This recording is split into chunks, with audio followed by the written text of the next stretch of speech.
ki mun kwashi albarka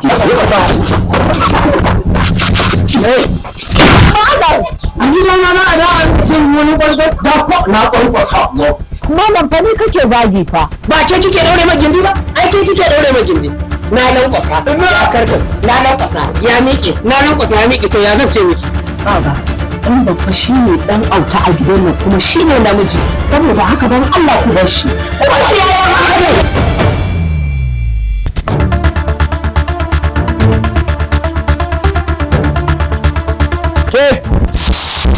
Hey!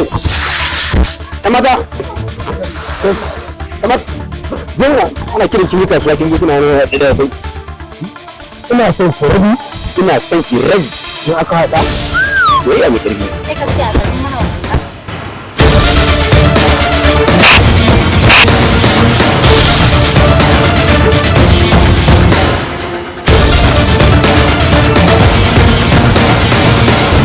Ka sanar ka iya mari wallahi.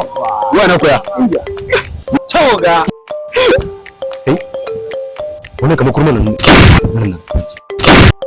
Wanda ke karin mutum mai gari. Wallahi shi. Marki shi wallahi ya ci wani. Kai ka kai kara gurin mai gari. Mai gari yayin banka. Wannan shi ke son wannan bugu da ta yi ne mara baka. Alayya. Bari mana kai ina. Bari mana magana kai ciwo baka. Inna lillahi wa inna ilaihi raji'un. Billahi la ilaha illa huwa. Yaran nan dan babba. Ni ne wannan da yaran da kin ga da dana ne. Wallahi ina ganin me hada nan je a sa dan kuluba a samu ta bani a race shi wallahi tallahi. Gaskiya malam baka mana adalci. A ce kullum akan yaron nan kai ba za ka faɗi kyakkyawan kalma ba. Kullum kai ta sama yaro baki a jiki.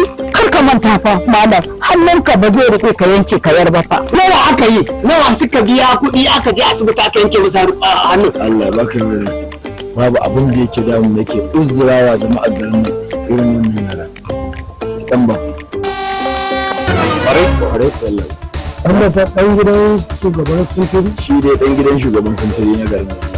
Kai ne matsalar ma a garin nan. Ƙwarai wallahi.